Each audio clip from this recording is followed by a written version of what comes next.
Jessica Eise. Jessica is a writer and researcher with a focus on communication around natural resources. Her books include How to Feed the World, 2018, Against All Odds, A Path Forward for Rural America, and The Communication Scarcity in Agriculture. Jessica is a former award-winning communications professional and has served as the director of communication for the Department of Agricultural Economics right here at Purdue. Please help me in welcoming Jessica Eise.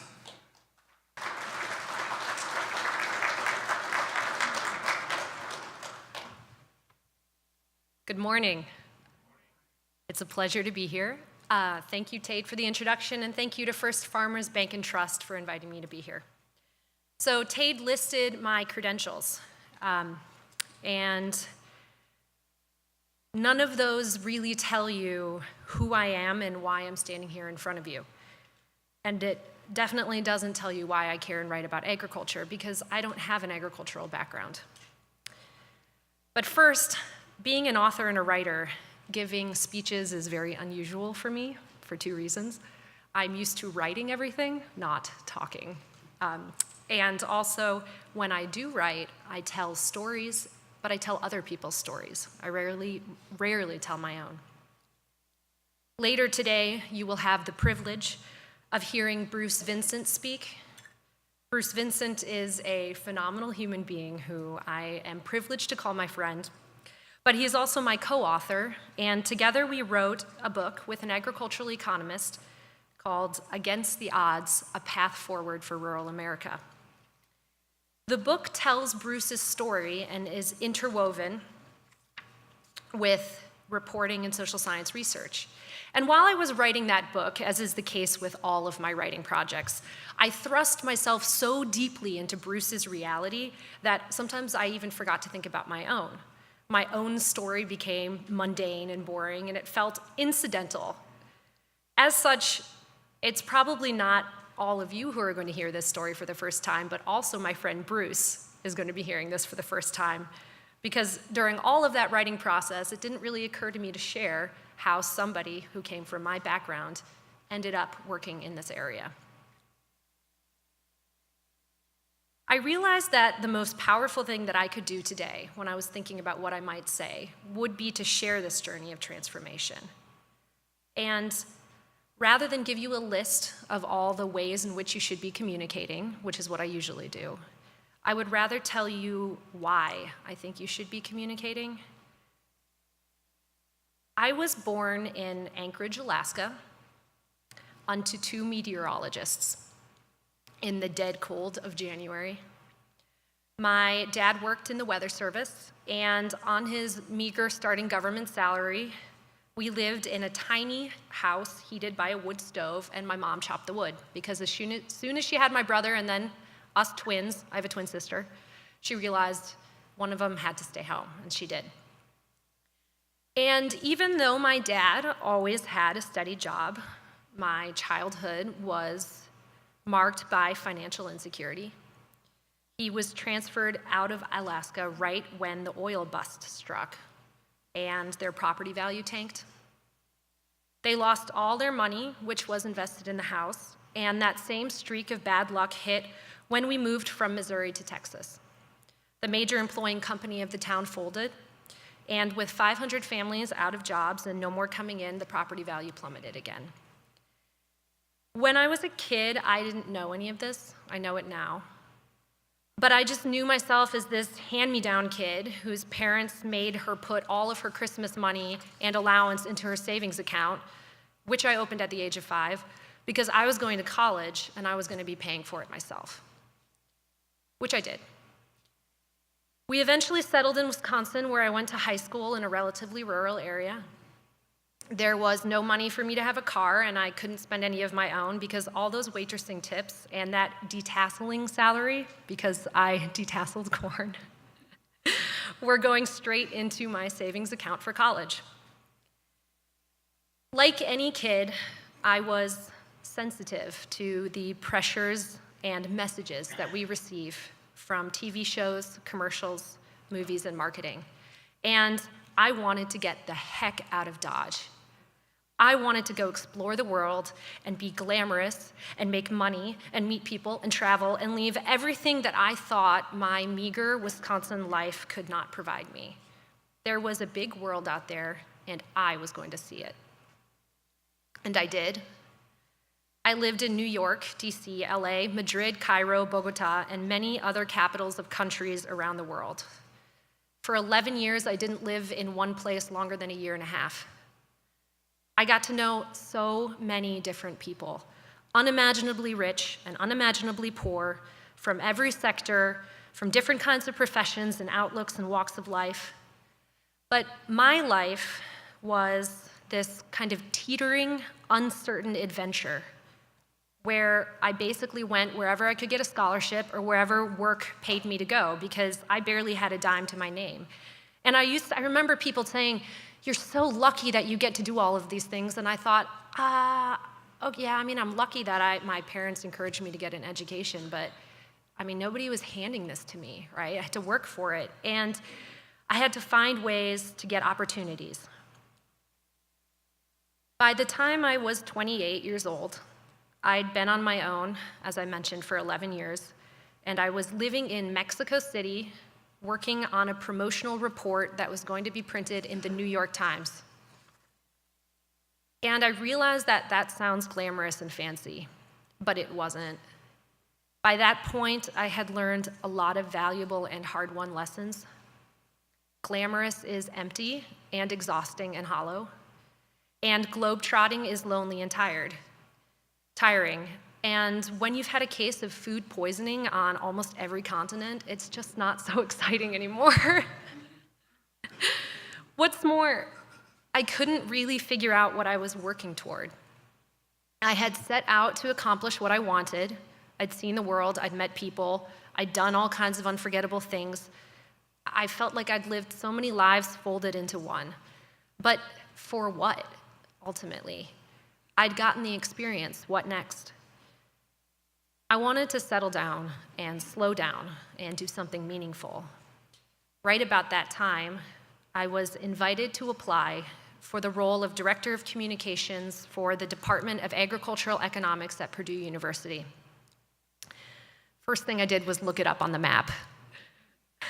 West Lafayette, Indiana. Okay. I guess it's as good as any place to settle down. And agriculture sounds meaningful, I thought. The extent of my knowledge was detasseling, and if anyone has detasseled, they know that the sooner you forget about it, the better. So I applied and I got the job. And that is literally the story of how I ended up working in agriculture. It was total and sheer chance.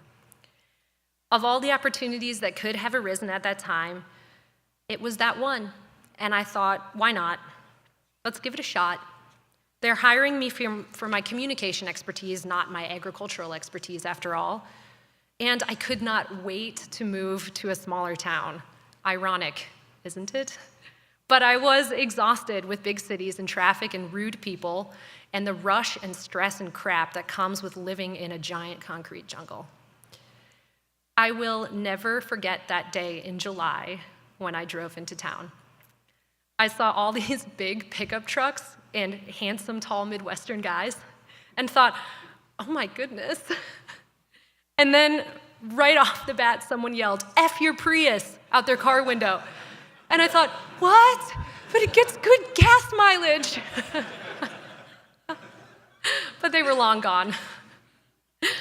That moment sparked the beginning of what was for me a tremendous line of paradoxes that defined my early experience.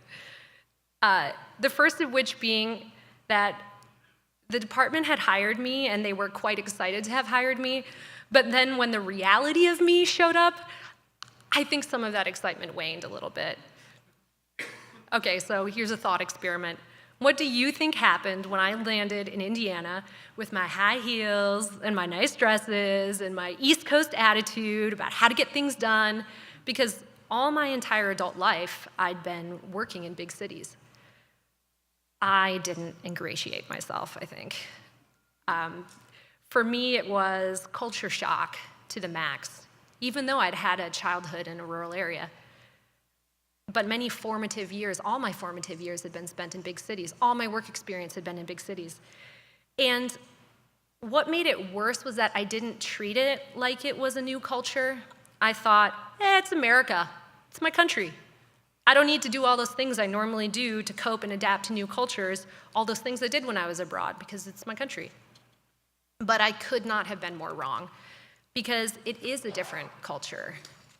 For the next few months, as I wandered along those hallways, I couldn't help but ask myself, was this a giant mistake?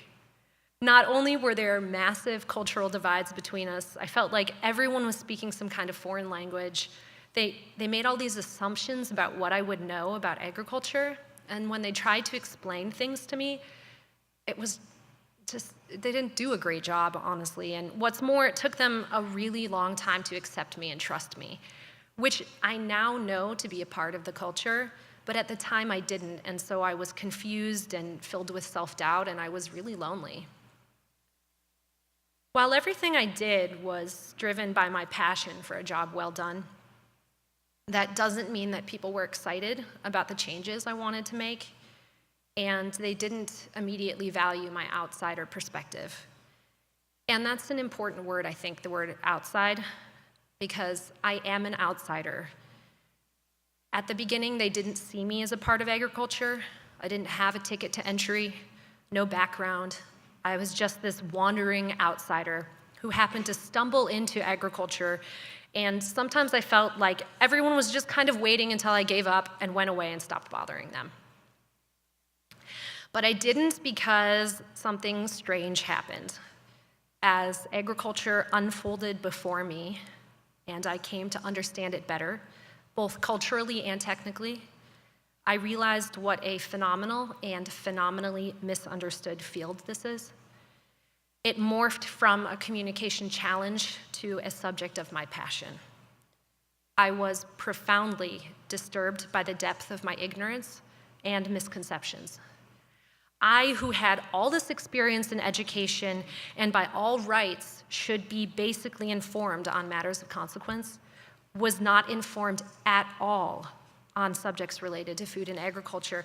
I mean, I know where milk comes from, and I've been forced to help in the vegetable garden as a child, so I wasn't totally out of touch, but on anything that really mattered, like policy and health and environment and economics and just the very basics of how our food system works, I was living in la-la land.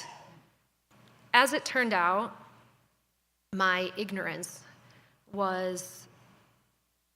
on agriculture, but knowledge of communication, was exactly what we all needed. I wasn't afraid to tell people not to put the word Stouffer in a press release title, because guess what? 98% of people who don't work in agriculture don't know what that word means. And it wasn't just my ignorance that helped with clearer communication, but it was my sense of abject horror. And it was not abject horror at my agricultural peers. It was at myself and my peers, people with education and a voice who know so pathetically little of the realities of what it means to grow food. Nearly everything I thought I understood about food and agriculture was confused, mixed up, or misinterpreted. And I was deeply unnerved by the fact that while many of my misconceptions had been corrected, the rest of the public was not being afforded the same opportunity. This placed me in a unique position. I saw and empathized with non-agricultural folks or consumers. I had just been one myself, and I understood firsthand how incredibly difficult it is to get accurate and scientific information on food issues. Meanwhile, though, as the months rolled past, I came to deeply respect, admire, and understand my agricultural economist colleagues. They were dedicated, passionate, and hardworking, and both sides, I realized, housed wonderful, well-intentioned people. But a wedge has been driven between them, arising from a polarizing and massive communication breakdown of increasing severity. So I started to dig in and do what I do, which is research. I interviewed scores of professionals in agriculture. I read up. I looked at the history. And I also started to do a lot of personal reflection. I re-examined my own life, those early childhood years, and then I looked even deeper back in time to my grandparents. My grandmother was born in 1917 in Madison, South Dakota. And back when my grandmother was born, about half of the entire US population worked in agriculture. And with so many people in the sector, chances were high that nearly everyone knew someone who farmed. Growing up in South Dakota, my grandmother certainly engaged in more than a few conversations about weather with local farmers living around Madison, and I'm sure she went to school with farm kids. She would have known when it was planting season, as well as when it was time for harvest, and she just knew the people from whom she got her food. She was familiar with the basic concept of agriculture just by association. But by the time my mother was born in the late 1950s, the number of farmers had radically declined. And what is really astonishing, though, is the leap that took place between my mother's birth and my own. By the 1980s, when I was born, one American farmer could feed 115 people. And today, one single farmer can feed 155 people, which is more than triple the number of people a farmer could feed at my mother's birth. With so few people working in agriculture now, there is a distance between those who do and don't. The distance breeds an unfamiliarity with agriculture that our ancestors did not share. And when my grandmother was a child and half the population still worked in the sector, she didn't feel mistrust fomented by distance and unfamiliarity. Agriculture was there, and it was in her face, and it was such a way of life that I doubt she or others in her community even thought twice about it. Of course, there were some people back then who lived in large cities, but in 1900, the majority of people lived in rural areas. And today, as most of you probably know, only 1/5 of our population is rural. So how can we expect to know farmers or feel connected to the source of our food with so few of them out there? And this is a serious communication challenge. However, this challenge also arose just as two other phenomena did, which is the advent of the internet and the rise of the food movement. The internet, as everyone is well aware, has ushered in a new era of how we receive and exchange data. Journalists were traditionally known as the gatekeepers to what we would see, and their role, as defined by society, was to carefully sift through the events of the time, select newsworthy items, and strive to create a balanced, straightforward portrayal of the facts. Most information that was published, although not all, because there have been dubious publications since the dawn of publishing, was held to a certain standard. And despite budget cuts in newsrooms today, the same largely holds true for journalists. Yet for bloggers, celebrities, talk show hosts, radio stars, YouTube phenomena, and anyone with a social media account, the only barrier to entry is an internet connection. We have all heard the tongue-in-cheek joke, if it's on the internet, then it must be true. The humor is, of course, that anyone can post anything at any time. It can be as fantastical or as authentic as any one user pleases. And apart from credible news sites, there is precious little information curation on the internet. Coinciding with the rise of the internet has been the rise of the food movement. The food movement, in a nutshell, denotes the many people across the nation who are becoming or already are passionately engaged or interested in where their food comes from. They have an interest in how the food supply chain works and how the food we eat gets from farm to table. What surprised me, though, is that the rise of the food movement and the rise of the internet did not create a smooth bridge of exchange between the 98% of the public who doesn't work in food and agriculture and the 2% who does.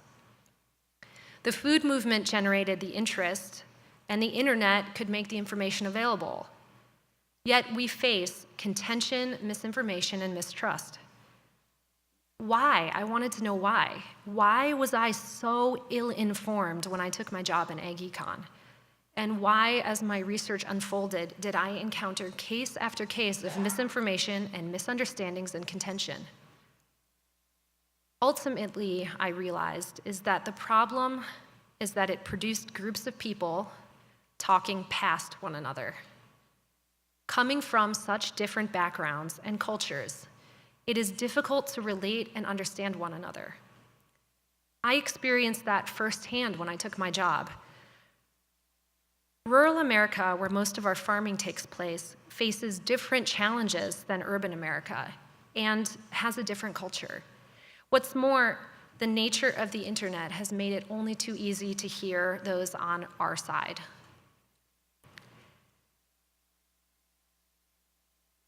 Unaccustomed to an interested and inquisitive society, for a long time, much of agriculture largely failed to respond to the public's demands for information.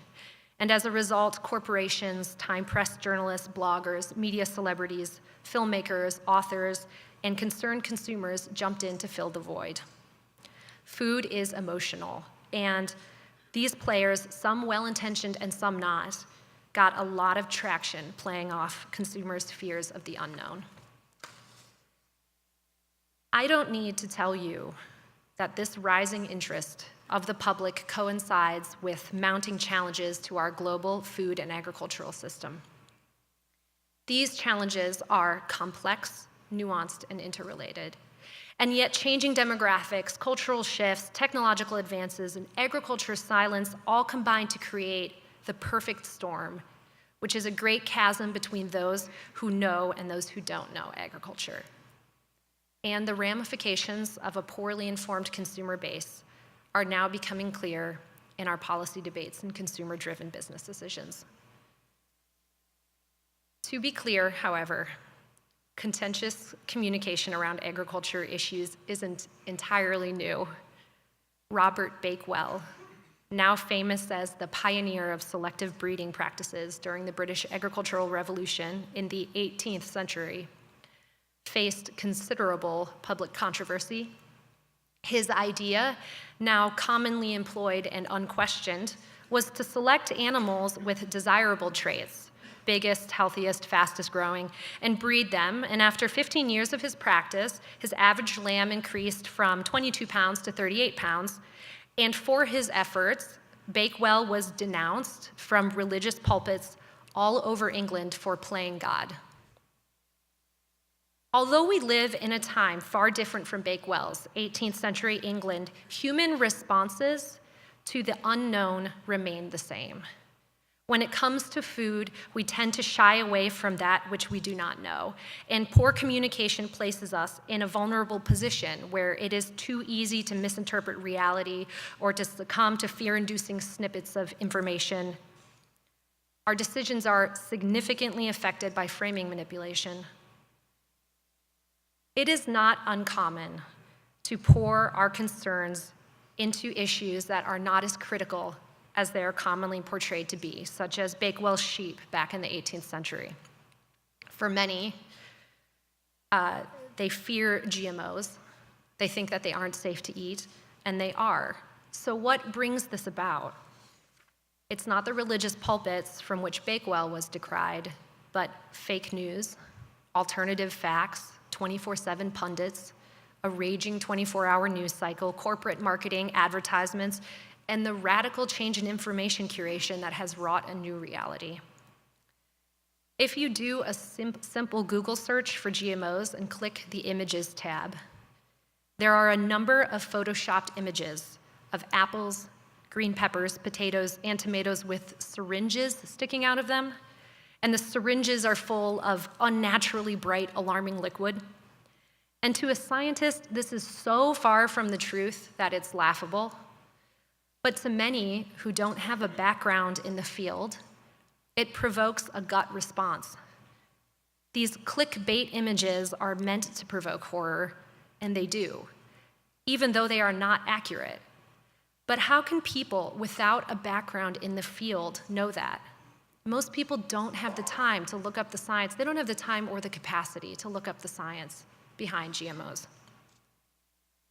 These various waves of information, from companies, advocates, politicians, the media, scientists, and celebrities, all compete for airtime.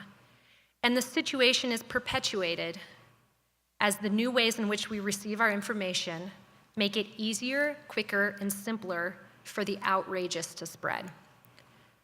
Social media algorithms, such as the ones deployed by Facebook, create an echo chamber of our own thoughts. They show us what we want to see. In other words, they select posts to appear in our news feed that reflect similar items we have posted ourselves in the past or that we have liked in the past. This new culture means that in many cases, we pick our side before we've consulted the facts.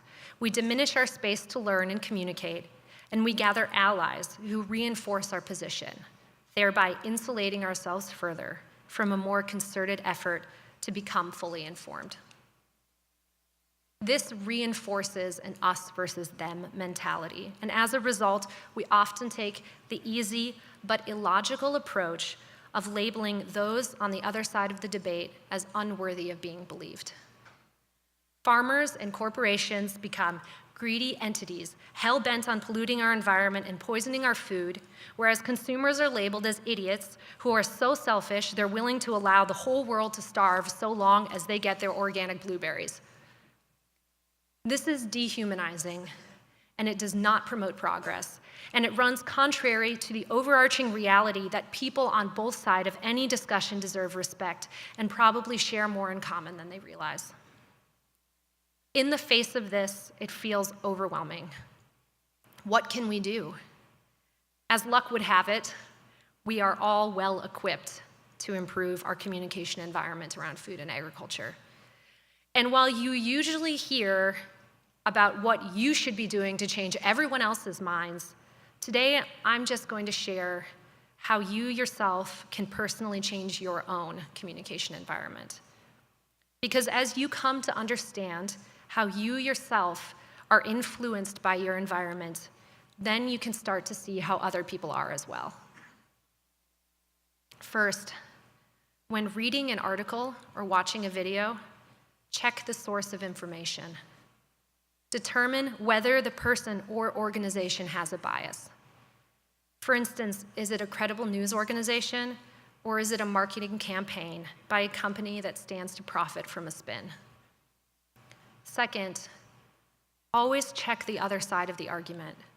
When we stumble across something that is outrageous, it's best to do further research and investigate, which may prove that the argument was right or that the situation is simply more complicated. It may even yield an idea on how to improve the situation. There's nothing wrong with sitting on the fence and getting the bigger picture before choosing a side. It's encouraged. Third, don't become overinvested in social media as a reliable source of information. A reliable source of entertainment, yes, but not information. As mentioned earlier, most popular social media outlets have become an echo chamber of our own thoughts and opinions, and many have evolved from what they once were when the internet was yet new to now become profitable businesses that control content exposure through algorithms and show us tailored advertisements based on the digital imprint they have collected on our interests and former internet use. When we see things that paint groups of people with broadly negative characteristics, it should arouse our suspicion toward the messenger as well as the message being delivered. Fourth, and I think this one is really important for everybody, is enjoy conversations with family, friends, and colleagues, but don't always trust anecdotal evidence. When it comes down to it, we get most of our information from the conversations we hold with the people we know. Because we know them, it's so much easier to trust what they have to say. And oftentimes what they share is accurate, but sometimes their stories and advice may be a bit off the mark, or it's just a one-off experience unique to them. Our family and friends and colleagues are as imperfect as we are. And one conversation with one individual shouldn't shape an entire opinion. Lastly, Beware of anything that openly attempts to manipulate your emotions. Not everything that prompts an emotional response is dubious, but many marketing campaigns and communication efforts purposefully play on our emotions so we will skim over the details. They know how to tap very effectively into powerful emotions of fear and outrage, and those do fog our rationality. So why did I list all these things we can do as individuals? From a personal perspective, what I came to realize most profoundly over these past years working in this field is that the only people we can control is ourselves. And if we want to improve the communication environment, it starts with us, which is something that I believe Bruce will drive home later today. To truly understand how another person lives his or her experience, which is ultimately the foundation of good communication, we have to start to understand our own communication experience and learn how to see it reflected back at us and others. Even being a professional in communication, I could still only learn this through my own experience of walking the walk. I stopped taking things so personally, and I started to try and disengage from my gut emotional response to everything. I also started to powerfully embrace what it means to be wrong, and that it's okay to be wrong, and it's okay to admit to being wrong, and it's okay to change your mind. I had a lot of stupid ideas about agriculture that were way off the mark. But you know how people changed my mind? They patiently and calmly explained to me how they saw things, and they did not judge me or insult me. And a perfect example of this is Bruce. I was exceptionally ignorant about all things logging, which is the topic of our book we wrote together. The only thing I knew about wood was that I liked my wood table, and I was invited again as a co-author because of my writing skills. Yet he patiently and humbly explained his sector to me, and he listened to me, and he respected me, and he valued my opinion. If we want people to admit that they are wrong, we have to be willing to do so ourselves. We can't just expect everyone else to do it. And ultimately, we're all human, we are infallible, and we are occasionally wrong, and we can often do things better. I mentioned that we are human, and that we are all human, and humanity is the last thing I'd like to address. It is so much easier to talk to someone when you see their humanity and not a label. When Bruce and I started working together, on the surface, we had nothing in common. But if you dug beneath the label, there was a lot more there than you would think. While the degree to which we were poor wasn't exactly the same, we were both financially strapped as kids. We both know the sting of it. We both know what it's like to have to pave your own way, to be resourceful, and to not have your parents' money to fall back on if things go wrong. That's a powerful thing to unite two people. What else? We are both deeply passionate, we both have a strong sense of justice, and we are both willing to work really hard to make change, and we are willing to make ourselves uncomfortable. He loves his family, I love my family. And what do you know? At the end of it all, I started to feel more comfortable around Bruce than many of my other former colleagues from the big city, with whom, superficially, we have a ton in common if you're just looking at the labels. And so, to conclude, I'm not going to tell you to start a blog or tweet or write letters to the editor, although these are all well and good, and you can and maybe even should. But what I will ask of you as you hopefully go about doing these things is what I have come to learn over the course of 3 books on this subject and years of research and having walked this very path myself. Look at the humanity in the people on the other side of the aisle.